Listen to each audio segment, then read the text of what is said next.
Bang riat na. Tin tlawa ta chu alo suk no in ni poitam takin ama an zui ta. Tin ngai te an hena phar alo kala. Lapa ibu chuan mi ti thiang vin theye ti in si bai buka. Tin i suana hanbana adeka. Ka bue lo thiang vin to ang che atia. Tin chok le chilina phar chu alo thiang vin ta ngala. Tin i suana hena tu ma shilo tu rin fin khoran che. Ama ero chukala pui thian hena vain en tirla. Lo sian tin pek tu ravot kha hlan ro. An fiat fiena tu rin atia. Tin Kapernaum khua aluin an nena si paisa ho tu alo kala. Nalpa kanau pang zinin ina amurenga. Nasa taka tina tin aumani ti ina nge chiema. Tin ni chuan nena. Kalau kala nga katidamang atia. Tin si paisa ho tu chuan. Nalpa ka insui lunatla kanilove. Thu chau suima kanau pang adon mayang. Kipo mi thu ang kaniya. Kanoya si paiten oma. Chumi chu kalro katile akal shin. Midang nena po lo horo katile alo ho shin. Kaboy nena po hihitiro katile ati shin ti ina chala. Tini son son thu chu fiatin mak katile a. Mazui tu ta nena chon. Titak mevin kashila chu. Israel tas yinga po hiti maring nasa hikapulo. Kashila chu. Saklet la tangin mitang takan lokal nga vanra ma chona brahmate isakate zakopate mena an chuanga ramfa te ero chupon hima chon mo chuin anunga chuda chon chale hathel chu a onang atia tini son si pai zaho tu nena chon kal doro irin angin mi chunga lo thing ro se atia ti chon no pang chu chumidar nge ya chuan alo dam ta Tini suatu petara ina aluin ang puyan mo chu kusikam mo amua. Tichuan aku chu ade saka. Ako sik chu areta. Tin athawa aroma bolsak ta. Tin khua alot lai lam chuan anena ramhoi man te tam tak an rom shoya. Tin thuin ramhoi te chu na chuaka. Ram lo zong zong te chu ti tam buka. Zolei sayan. Ama nge yin kan sak lo na te la a. Kanna tia pura tia swaisu alo thenthe na turin. Tini son ni pui tam tak avela amuin rale lama kal turin thu apea. Tin le khazia tu pakhata lokala mena. Sirtir tu ikala pia nga kazuyang che atia. Tini son nena. Sihalten ko an meya sunle sawa te po inbuan neya. Mirin fapa ero hichuan alu nga na angelo atia. Tina zirtir to zinga midang ina nena. Nalpa kapa ni vuitir zetro atia. Imasala ni chuan nena. Mi zuiro. Mikhi na mani mikhi chu vuiro se atia. Tina achuanga zirtir te chuan an suya. Tina ite dil chuan satakina lo phone ta a. Chudi chuan tui phone in long chu avu rup rup maya. Angi ero chu mukhila. Tina nena an lokala an kai thawa. Nalpa minsan himro kan borol dong hile an tia. Tina ni chuan an nena. Rin klem te o enga nge in lau atia. Chumi nuwa chuan at hawa. Thi pele diem chu a hawa. Tina lo re ta thuap maya. Tin mi ti chuan makan ti le a. He mi hi enge ani. Thi le di lang po ina thuan oi hi an tia. Tin rale lang gadarin mitaram suat khinin ramhoi man pati. Thana tanga lo chuakin an ram toka. An kol ema. Chudi chuan chumi ko nga chuan tuma an kal thei baba. Tin ngai te an ni chuan. Pathian fapa kei ni le nang enge kanin zol na. Kun tiang khen na in min ngai sa turin heta ilo kalem ni ti in an awa. Tina nunga tanga na fe avokrual tam tak an tlaa.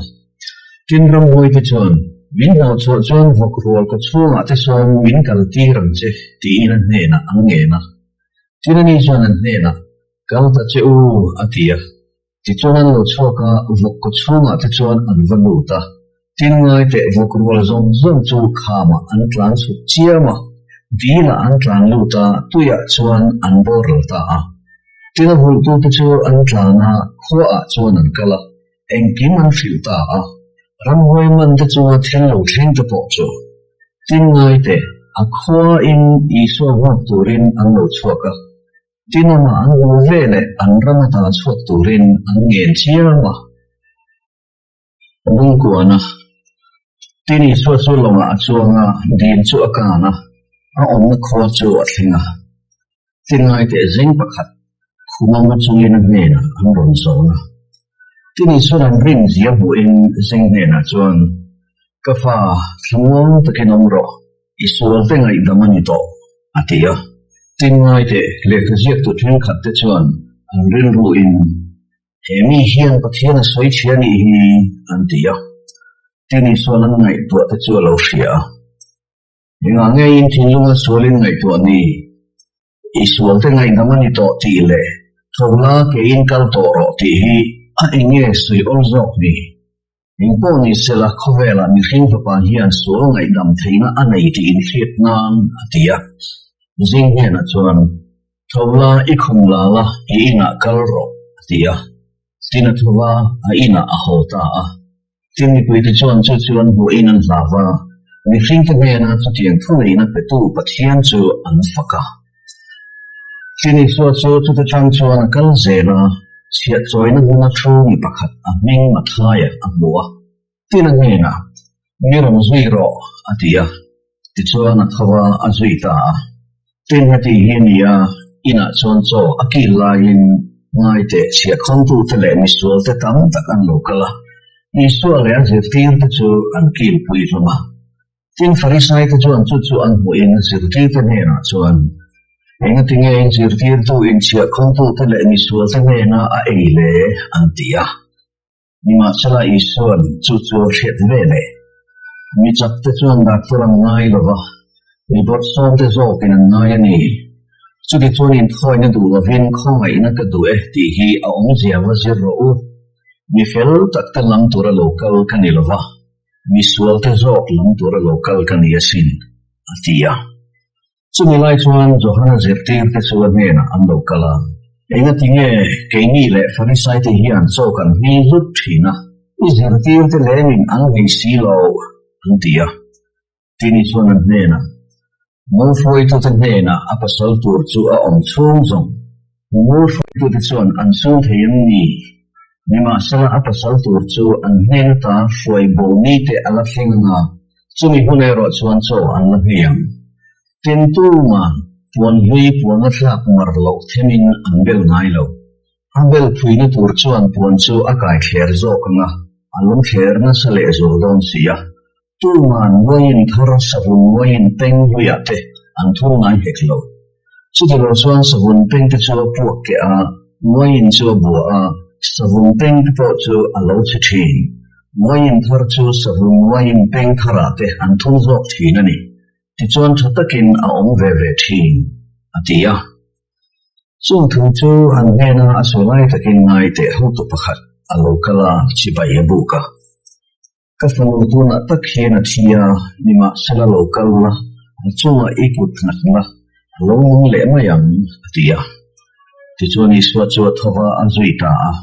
zirtir te po in an zui ve a tin ngai te mi che pakhat kum som le kum hi thipu ta dam lo hi anunga a lokala apuan mor adeka apuan mor cho po dekila ti damin ka on mayang ti ril ruwa tini chu a hoya ama chu huwa ka fanu thawang takin omro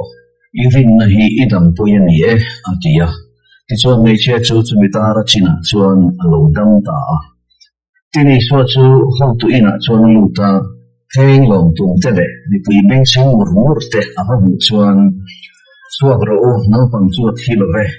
amu hi la ni zo ka sing atia tinan ni chuan ma chu anu ni san tamaya ni ma salami pui chu anu no chuan no chuan luta akuta achela no pang chu alo thota tin chu chan chin chu ram zong zong a chuan lo than chuak ta tini suwa chu te tang chuan a kal zela midyal pahnin davida fapa min khongai ro tia avin an zuya tin ina alu chuan midyal te chu anena an lo kala tini suan an nena hei hi ti thein mi ringem atia ni suan an nena ringe lalpa antia tinani suan an mita deka in rin ngin in chunga theng ro se atia ti suan an mit chulo varta tini suan an nena tu ma fian lo turen fin kur ro anti tlata nima sala an ni chuan chhuaka chumiram zong zunga chuan a chan chin an ti thangta tin an chhualai takin ngai te trong phelo ram hoi man pakhat mena an ron hruaya tin ram hoi chu an no chwa vele trong phelo chu alo trong ta din ni puite chuan makang ti hle a Israel te zinga hiting hi an ngai lo an tia Farisai te ero chuan ram hoi lalawangin ani ram hoi te an no chwa thin ni an tia tini chua chuan an in khom ina te zel ti rin ram chan chin tha chu filen dam lawa tin reng le nat na tin reng te ti damin kholian le khote te zong zong fang se la chuli chuan mi pui te chu a mu in veng tu nei lo beram te anga hreom le dara ama wangin a khomai ta em a te chuan zirti te hena chuan bu seng tu ra tam hle sia nima sala a thok tu te an tlem chuli chuan a bu seng tu ra thok tu tur te tir turin bu nei tu pa hena chuan ngen ro atia nang som na tina zirtir som le pani te chu ko va an mani no chwa theina turin ram hoi bo zo te chunga thunei na apea dam lo na tin reng le nanna tin reng ti dam theina turin thunei na ape boka tin tir ko som le pani te ning chu heng hi ani ama sabera chuan simona petera anti le a unau andriate Zebediah papa Jacob le a unau Johana te Philippa le Bartholomew te Thoma le Siakontu Mathaya te Alphaia papa Jacob le Thadaya te Kananami Simona le amantir tu Jota Iskariota te hi Sun som le pani te chu I suanatir suaka an nena hiti hian thuapea Zentel te konga akal suula Samari mi te khua reng po lut su ang cheu ama ero chu Israel nam berambo te nena chuan kal zo kan cheu tinin kanin van ram chu lo ngai ta ti in fil zen am cheu dam lo te ti damula mithi te kai tho ula thar te ti thiang dingula ram huai te mut chu kan cheu a thlonin huwa a thlonin pe am cheu in kong shena ta chuan ran ka chakemo tangkarua emo dar emo king suula zinga atani te emo kor pani emo phikok emo tiang emo king heksu na thok tu chu a ei tur tla kanisia tin kholiana emo khotea emo in luna apianga a thleng tla ni tur cheu zong chhuakula in chhuale ma lo chuan chuta chuan thleng rengan cheu tinina chuan in lu donin chibai bu kan cheu tin inami te chu chibai buk tlak an ni chuan in thlamon na thu chu an chunga lo thleng ro se an tlak lo ero chuan in thlamon na thu chu in chunga lo kir le ro se tin tu po lom lo chewa in thu po nga thalo piang chu in ata emo chu kho ata emo in chu hun chuan in ke pha vai vut chu thing thang chu ti tak me wen ka phila chu ngai tu ania chuan chumi khwa ve ai chuan Sodom le Gomorrah ram tur chu azi om zoka ngai te u sing na zinga beram umangin ka tir cheu he chu de chuan rul anga finga thuro anga poi khoi lovin umang cheu nima sala me fing la ka chuan fing furo rol tu ho te hanman tir don si chewa in khoma ina te an vu ang chewa ani ki ma awangin ho tu te le nal te ma a Mani le zentel te fiat tir na turin an la shwayam cheu. Nima salan man tir huna cheu chuan ing tin nge, ing tu nge ka soyang ti in nung kham su ang cheu. In say tur cheu a hun taka chuan a fiat tir don si chewa. A say tur chun nang ni in ni don si lava. In pa sarawin nang ma niya a say sok donani. Tin tin hun turin unaw pa anin man tir nga. Pa po in na fa aman tir bokang. Fa te po in an mule an pa te an dovanga an ti lum tir bokang. keima nil wangin ni zong huat in ni ang nima salah ato thenga tur pe yapiang chu ni nge chu chan damin omang chiri chuan he khua hian an ti du da khuna cheu khadanga tlan sanam cheu ti tak win ka thil cheu mi thing fapa local ma in Israel khot chu in fang chok lawang zirtir a zirtir tu chunga a onglo boy po apu chunga a ong heklo zirtir tu anga lo umle boy chu apu anga lo um chu atoke in nei tu pa ma Beelzebula anti chuan swante chu anvatin sadone suri chuan ma ni chu lau su om cheu lam lo tura thuruk eng ma a om silo fiat lo tura zep po eng ma a om heklo thima ka fil cheu hi enga soyam cheu bengula in fiat hi in chuwa chuang in tlang au tu yang cheu tin taksa ti hluma thrau ti hlum theilo tu te chu lau su la gehena thrau le taksa ti borol thei tu chu lau zo om cheu song pani dar tangka pakhata an thal thin lo ni nima sela an zinga pakhat ma in pa lovin le ya atla lovang in samsai te lampo hi chiar ve kan yasin chu wangin nau su song tam takain in tu zo sia chudi chuan mi te ma mi tana piang ka pa wanani ma ka chan ve ang nima sela tu po mi te ma mi phata piang ka pa wanani ma ka phat ve ang khowela hian remlentir tura local le mohmin ti su remlentir tura local kan ilova khandai lentir tura local kan izok mi apa do tir turin sanulunu do tir turin mo api do tir turin local kan yasin mi amel ma te chu ama chu te zinga mi nge an ni ang tu po anu mo apa emo keima aya mga izok chu kami ni tla kanilo tu po afamu emo afapa emo keima aya mga izok po kami ni tla kanilo tu po cross po mi zuilo chu kami ni tla kanilo tu po anong na hu chuan na sana nga keima avang anong na san chuan amuang tu po alom chu milom ania tu po milom chu bitir tu lom ani tu po zol nei chu zol nei ani awanga lom chuan zol nei lom man huanga tu po mi fel chu mi fel ani awanga lom chuan mi fel lom man amuang tin tu po hei mi te tak zinga pakhat na hian zirtir ani awanga tuin vot no khat chau po pe piang chuan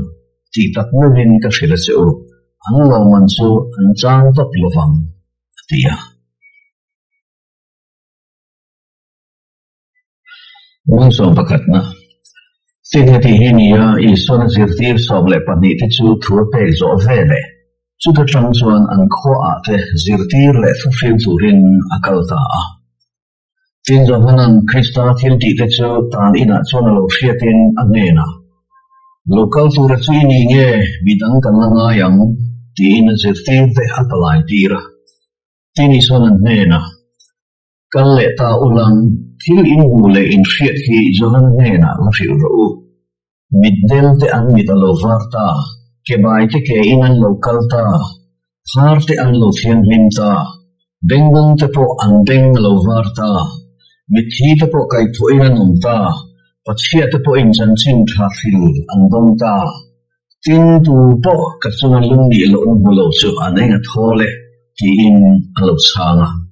chungi te chuan hang vele Iso ni pui mena chuan zo hana thu asoita a.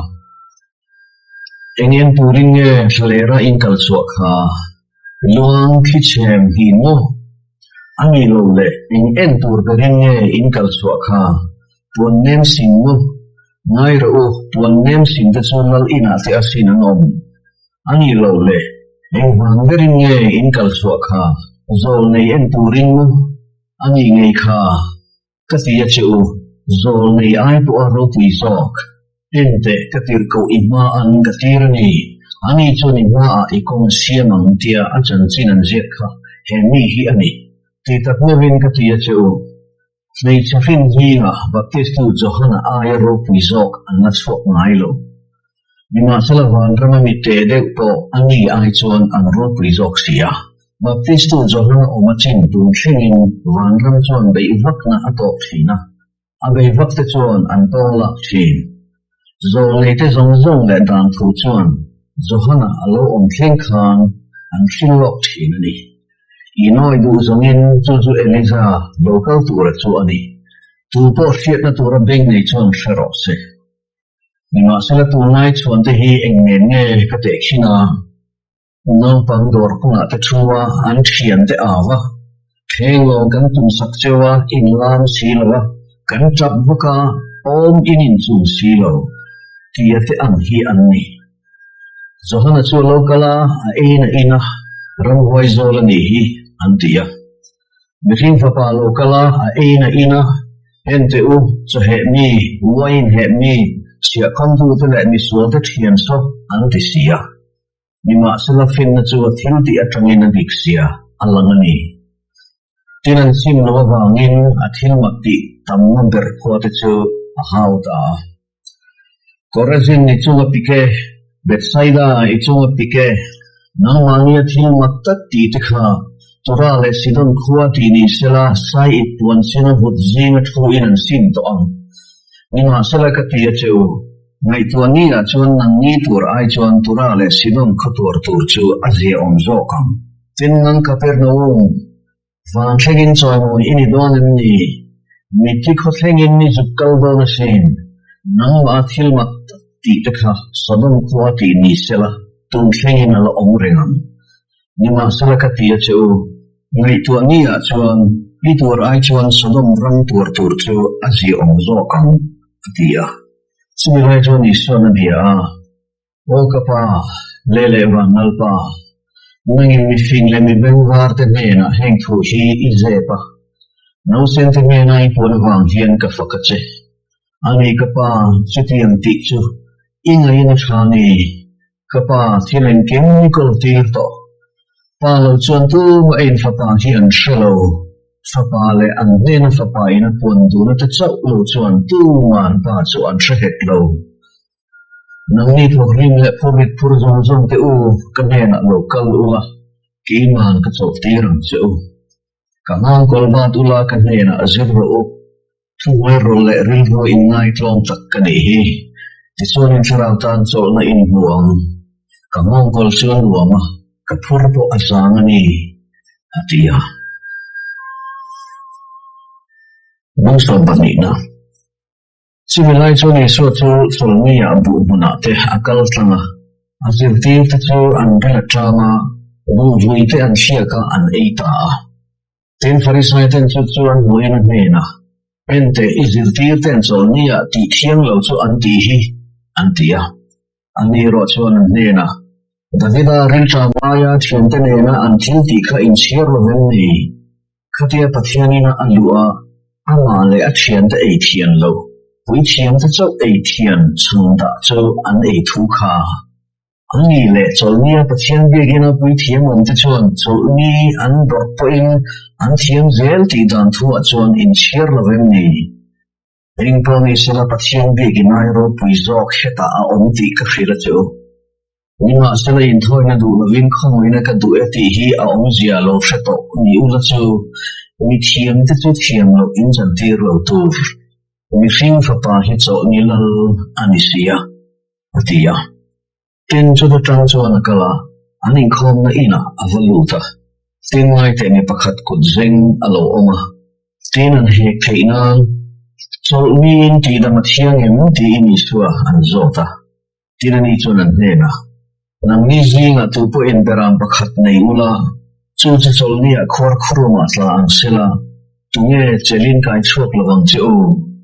beram pakhat ai chuan mi hring pakhat chu avalu zok em chu hangin cholni a ti thata thiange atia chu vele chu ni hena chuan ikut pharro atia ti chuan a thara ale lamangin adam tavia chu ti chuan farisai te chu an chuaka ama an ti boral theidan tur ngai to in anin rona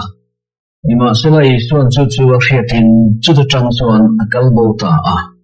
tin mi tam takin ama an zuya an za in a lo ti dam veka machan chin puan lo turan mena ati tlata zol nei isayan ente kasialo kathan kaduta karilruin anom em hi achuwa katharau kada anga tichon gentel te mena ro rel na thu shilang aniel lovanga a au hek lovanga ko thera te po tu man a o an she hek lovang ne tura ro rel na atir chu ma lo song luang so atikek fit halovanga na khu po atinit lovang ama ning chu gentel chuan an dei sei thanang tia soikha alo thlen thei na turin chungai chuan midel tong thelo ram huai man pakhat nena an ron hruaya tinani chuan alo ti dama chuti chuan tong thelo chu alo tong thein alo mu thei ta tini pui ho zong zong chuan mak an ti hle a hemi hi davida khapa chu ani lom ni an tia ima sala farisai ten chu chuan thriat vele hemi hian ram huai lal belzebula awang lo chuan ram huai te angot chuak lovang an tia tini chuan mai to te chu lo hria an mena khoi ram bo mani indaw tiang an boral thin khoi kho bo chung kwa bo mani indaw tiang an ding kho chuak lovang tin setanan hek anot chuak chuan mani indaw aniang sin ram chu engting nge adin chuang le tin ke belzebula awanga ram huai te not chuak thin kalo ni chuan in faten tu wangin nge an lo not chuak thin le chu wangin an ni chu nang ma ni ngai tu tur te an ni ang amero chu ke hian pathian tharawa wanga ram huai te not chuak thin ka ni chuan pathian ram in hle na alo thleng to ani ang chu ti ni selo chuan ni chak chu a phur ma sak zet lo chuan engting nge mi sak in lutin asum alak sak theya chumi nu ero chuan a in chu a ram sak moyang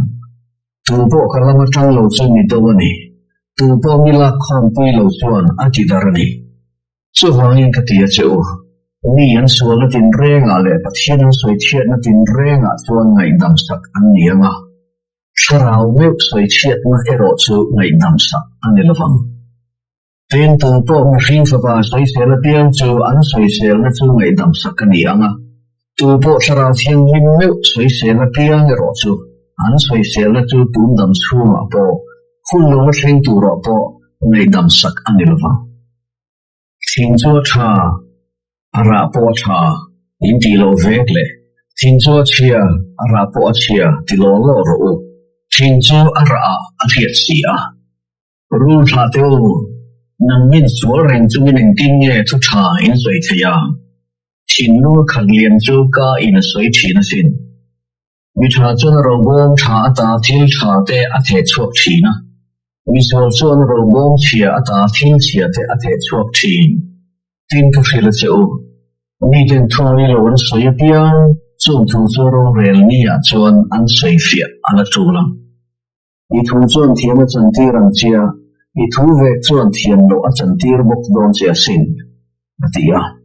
chumi lai chuan le kha je tu te le farisai te zinga mi tu ten emo an bia anena zetir tu inena ta chin chian kan du e antia ani ro chuan an nena chuan sual tak le ui re mang tak te chuan chin chian an zonga ni ma sel zol nei jona chin chian so lo chu an mena chin chian reng pe kan ni lovang zona chuni thung le zan thung a pui pa chunga a omang khan mi hring fa pa hini thung le zan thung le ko chunga a om bok dom ni ni ne vi khomi te chu ngai to khuna chuan tu lai chuan te ne na hian an ding ve anga thiam lo an chan ti rang zona thu fri lo wangin an sim sia ngai te u zona aero pui zo kheta hian a om sin sim lam lal nu kha ngai to khuna chuan tu lai chuan te ne na hian a tho ve anga thiam lo a chan ti rang Solomon fin ngai sa tur ma in kol kil ata a local sia ngai te u Solomon aero pui zo kheta hian a om sin tin ram hoi bol lo chumi ko chuta a chuin chona zungin tui om lo na huna te ava ka ang shin si lava tin ka chona ina khan ka kir le mayang atia tin ava thlen chuan in chu ruaka phia faya cheimo in huwa chu vele avakala ama aya sual zok ram hoi dang pasari a hroya chuta chuan an luta anong ring china chu mi fringa zen ngum chu anga sa ain alo thalo zok thina ni chu tiang bokin to lai chuan sual tak te chu a hian ala omang tin a changa mi puite ne na thula sei lai chuan mai te anu le a unau te chu ama biak tumin pona andinga tin mi pakhatin an mena mai te inu le unau te biak tum che in pona son an ding renge atia ani ro chuan a fil tu ne na chuan kanu su tu ne ni ka unau te po chu tu te nge ni ti na changa tin se fil te lama akuta phara em te u kanu le ka unau te hi tu po ka pa vana ni du zong ti apian chu ka unau te ka farnu te kanu te an ni sin atia ung som pathum na sumini chuni so chu inata akal chuaka dil kama chuan athua tinangi na mi poitam tak anroning khoma chudi chuan longa achuanga athua mi poi zong zong chu tiau phowa andinga tin te kin tuin tu tam tak an ne na asoya mai te u bu chi the tu bu chi the in a fe a tin the lai na chen kong dunga atla sawa ten anron tlan zo ta tin chen pil klep le pan una atla le chalo wangin a to tak na la nima selani lo tlang san devin em voin alo oma zunga nei lo awangin a rok tamaya tin chen him ri nei zinga atla him chu alo to sanga agi bral ta tin chen le cha atla chen khat ale za te chen khat ale sumruk te chen khat ale somthum te in alo ra ta tu to beng nei chuan shero se atia tin zirtir te chu an lokala anena ringa tinge anena te khin thu ini soi antia tin nei chuna cha anena vanram thuru chu nang ni fiat song phal ania an ni fiat ero chu phal ani lo tu po ania piang an pek bel changa an nei chewang nima sala tu po an nei lo piang chu an nei chhun po an lak sakam so tia wang chon te khin thu in an nena ka soyani chuma sala an mu thin lawa bengin frena sala an fiat thin lawa angai na po an fiat thin lo awangin tini sai tu so lo kha an chunga alo thingani beng zongin in frena anga angai na ero chu in thretok lawang fu zongin wana anga fiat ero chu in thretok lawang he chi te thinlung hi alo cholo ta an beng te alo ngum dewa an mai mi thing doka chuti lo chuan kan mitin kan buanga kan bengin kan hrianga kan thinlungin kan hrebokanga kan hoi kir le anga angin min tidam ho da ange antia atika nangi ni deba chu van nei ani amu thina wangin in beng po van nei ani a fiat thina wangin ti tak me win ka phila chu zoli tam tak le mi fel tam tak te po in thil mu te hi mu an cha ka nima sala an hu silo in thil fiat te po ni fiat an cha ka nima sala an thri silo chudi chuan bu chi the tu te khin thu chu faro tu po in ram thu chu benga alo fiata angai na a fiat silo chuanin mi sual chu alo kala a thin lunga the sa chu a thu sak thin chu mi chu kong bunga the chu ani tin pil klep huna the chu thu chu fi a long taka pom na hri ni ani ni ma stela ama chuan zum om lova relo te chau a oma tin thu wang chuan hri om na emo ti du da na emo alo om vele atlungal mai thi tin him hi nei zinga the chu thu fe tu ania ni ma stela khove lu kham na le house sak na bum na chuan thu chu di pa ra lovin alo om thi tin lei tha the chu thu chu beng hria angai na phebok hi ani chu mi swara nge ya chen khat a le za te chen khat a le sumruk te chen khat a le somthum te in pung thin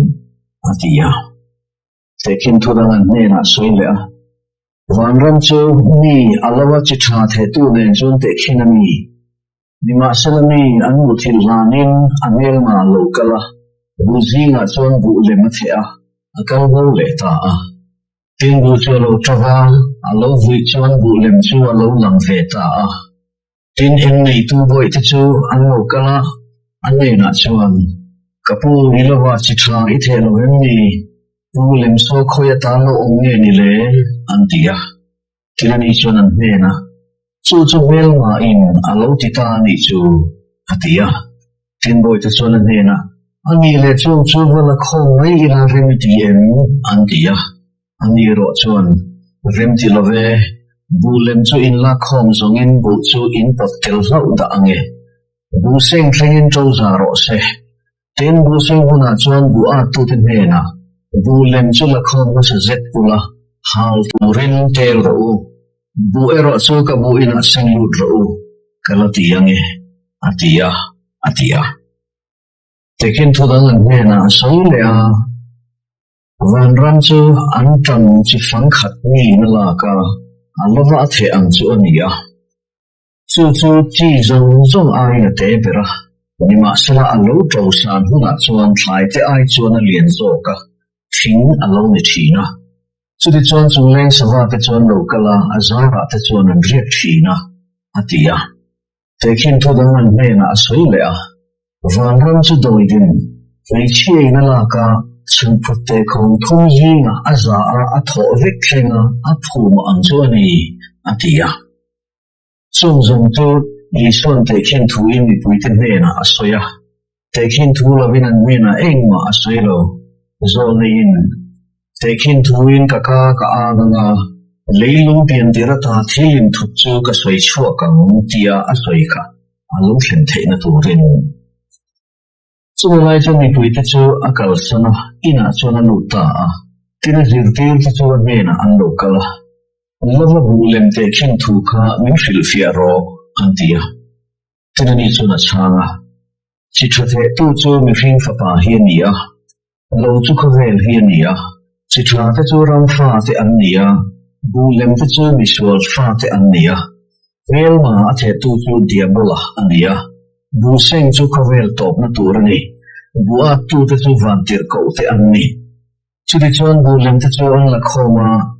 main an halang hian khavel top na chuan ala oma mi hring fa pa hian an van tir ko te chu tir chuak anga aramata ti sual tir tu te le thil ti sual tu te zong chu an tir chuak anga ro tuina ni a chuan an payang chu ta chuan tra le ha thial chu a oma so mi huna chuan mi fel te chu an parama chuan ni angin an eng to ang bing nei chuan shiro se van ram chu lavaro phungruk angani chu ni na huwa athuk ruwa aloma wangin anei zong chu avakhala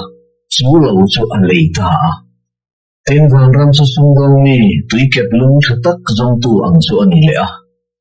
tenani chuan tuikep lung chu tak pakhat huwa ani zong chu avashala aleita ten van ram chu len khang ti fin ria ta dena chitin re fun khang ang chu ani le peka chu kha ve le akama an buk chuaka tin an thuwa a tha zong chu boma an la khoma a chi ero chu an paya khovel to phunga chuan chu tiang bukin a oma van ter ko te chu an lo chuaka nga mi fel ji ta mi sual te chu an hliranga ro tuina ne ya chuan an payang chuta chuan tra le ha thial chu a omang atia iswa vekin an hena chu zong chu in khria em atia an ni chuan an hena khria e an tia tinani chuan an hena chu tiani chuan le khazia tu van ram kong zir tira om piang chu in nei tu aro bomata thil thar tele thil hui ke por chuak thin tu ang chu ani atia tin ti hinia iso chu chung te khin thu te a sai zo ve le chuan chu ta tang chuan akal ta tin on na kholang chu a thlinga anin khom na ina chuan an ma ni a zir tir ta chu chuan mak an ti le a he mi hian he fin le heng thil mak ti thina te hi khoya ta nge a bu he mi hi thil lem sian tu fa pa ka an lo vem ni angu chu mari an ti hi an lo vem ni a unau te po Jacoba, Josepha, Simona, Juda anti te chu angi lovem ni. A farno te po kan nena an ni vek lovem ni. hemi hian khoya ta te lung nge heng zong zong ni amu ni antia ti chuan chunga an lung ni tanwa ni ma sare chuan an hne na zol nei chuan ma kholama le ama ina cho lo chuan choi moi lovin ong ngai lo atia tin an rin lo wangin chuta chuan thil mak tam ti lo lo som palina chulai tak chuan lo hiroda chuan ni chua chan chin chu alo hria a chia lo te nena chu ma ti fu zo hana kha ni chu ni thi jing ta tho le ta zuk nia chu wangin chu thil ti theina tak chuan ama a thoka ni chu atia hiroda chuan a umna philipa bui Herodia wangin Johana chu amana aphora tamina alo khum do ani Johana chu nena ani inei hi athiang love ati sa wangin tin Johana chu ti hlum atumin nipui alawa zolleya anro ta wangin ni masala Heroda pian cham phak ni chu alo thlenin Herodi fanu chu alaya alama Heroda chu atilom ta Sumia wang chuan adila piang te turin che chungin atiam ta tinani chuan nu fuin heta hian thlengin baptistu Johana lumi pero atia tinlal chu lungai ta ni ma sala athutiam tele achokil puite awang chuan pek tur thu ape a te chuan ni atira tangina Johana lu chu atantira tina lu chu thlengin an runla a mi chunang panghena chuan an pe a ani chuan anu hmena akal puita tin zirvir te chuan a ruang chu an va hlawma an phuma tini suwa an va hrila tini suan chu hriatin chutata chuan longin thler hmuna akal hrangta mima sela mi puite chuan an hriat vele khuwa atang te chuan ke akalin an zuita ti chuan ani chu vaukama a chhuah chuan mi puitam tak a hmuwa a khumai em andam lo te atidama tin tlai lama lo ni in zirti te chuan hena an lo kala hei hi thler hulania khuwa po an lo tlai ta tia khuwa a te kalin an tan ei tur an lei theina turin puite hi kaltir ta che an tia isoi ro chuan an hena an kal do ngai love nangma anin ei tur pero atia tin an ni chuan an hena Heta champer pangale sama pagni cho kan nei antia tinani chuan heta kan nena handaro antia tin lo bet chu thuturi mi puite chu thu pe a champer pangale sama pagni cho la a valaminin na soma aphela champer te chu dirtir te nena ape a tin dirtir te chu mi puite nena an pe a tinan vai nan eya an por tahloma Anei bangoi po chu bom rang som le patni an rut khata ai tu te chu me chele no pangtiam mavin patling hir po sanga lai ania tin pui te chu tin ti royal chungin makal ma aran le lama local musaturin zirtir te chu loma achuan lui tir sanga tin pui te chu tin ti roin trai turin tlanga chuan han kal sanga tin tlai lam lo ni in chuta chuan ama chawin a om ta longero chu di lai taka a om to a khi inani lo zonga anima wangin tui phonin a vora vorta tin ka fein cha donga in dil chunga kia kalin an men lam aron pana tin zirfir te chuan ama chu dil chunga kia akal anan mu chuan hui thlani so ti in an saphanga thlawin an au ta vak maya Ima sali chuan ma ni han betana la thangwang takinom ro kima kania lo lau su atia tin petera na changa walpa nangini chuan tui chunga inena local thu mi pero atia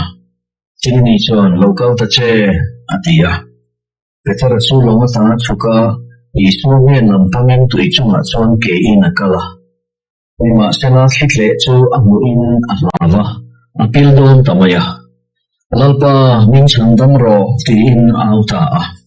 tini swan bandana la ama chu asela anena namrin tlem inga ngei rin le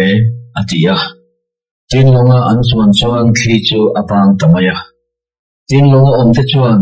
Pathian Fapa Iloni Takzethi Tiinama Chibai Anbuka. Tin Rale Lamang Kaichuan Genesaret Ram Khomwal Antlingta. Tin Chani Wunami Tichuan Ama Anshiat Vele. Sumikiang Vel Ram Zongzonga Chuan Mian Tira. Vanglo Zongzong Chu Anena Andron Shoya. Tina Puan Hostel De Thei Andil Chiama.